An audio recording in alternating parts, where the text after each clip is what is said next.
Hello everybody, welcome back. Today as well we have got you another video. In this video I'll show you how you can change email address on a Bybit account. But before that, please make sure to like our video, subscribe our channel, and yes, without any further delay we'll start our video. So for that, simply go ahead, open up your browser, type in bybit.com and get into the official website.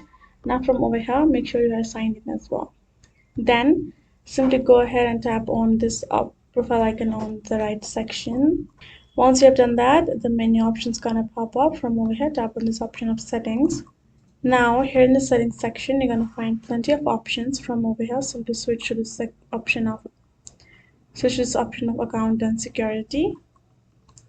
And now you will find details regarding your account, which will include profile picture, email authentication, as you can find in the bottom section.